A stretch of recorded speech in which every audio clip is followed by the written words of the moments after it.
శ్రీలతని ఇరకాటంలో పెట్టి అసలు నిజం బయట పెట్టిద్దాము అనుకున్న రామలక్ష్మికి తిరిగి పెద్ద షాక్ ఇచ్చింది ఈ శ్రీలత.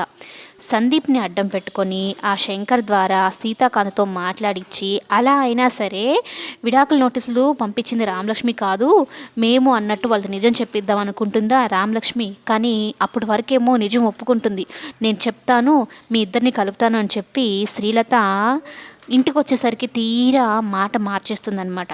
అసలు రామలక్ష్మి శ్రీలతతో అలా చెప్పించడానికి గల కారణం ఏంటంటే, ఆ శంకర్ సీతాకాంత్ దగ్గరికి వెళ్తాడు. వెళ్ళి ఈ సందీప్ గురించి మొత్తం నిజం చెప్పేయాలని అనుకుంటాడు. అందులోనూ మిమ్మల్ని ఇద్దరిని చంపాలని చూసింది కూడా సందీప్ అనే విషయం చెప్పేద్దాం అనుకుంటాడు. ఇక చెప్పించాలా వద్దా అని వీడియో కాల్ చేసి మరీ మాట్లాడిస్తుంది అనమాట రామలక్ష్మి. అయితే లేదు, నేనే నిజం ఒప్పుకుంటాను, విడాకుల నోటీస్ పంపించింది నేనే అని ఫస్ట్ ఫోన్లో చెప్తుందా.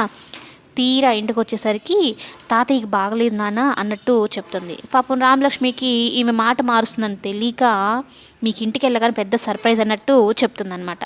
ఇక సర్ప్రైజ్ అంటే ఏంటి, మా తాతయ్యకి బాగలేకపోవడం నాకు సర్ప్రైజా, నువ్వు ఇంక ఈ జన్మకి మారు అంటూ రామలక్ష్మిని అసహించుకుంటాడు సీతాకాంత్.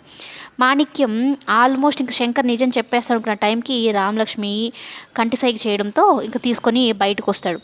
రామలక్ష్మికి నిజం చెప్పేస్తుందిలే శ్రీలత, ఆయన మనసు మార్చుకుంటాడు, నేనే తప్పు చేయలేని తెలుసుకుంటాడులే అనుకుంటే శ్రీలత ఇలాంటి ఊహించిన ట్విస్ట్ ఇచ్చిందనమాట.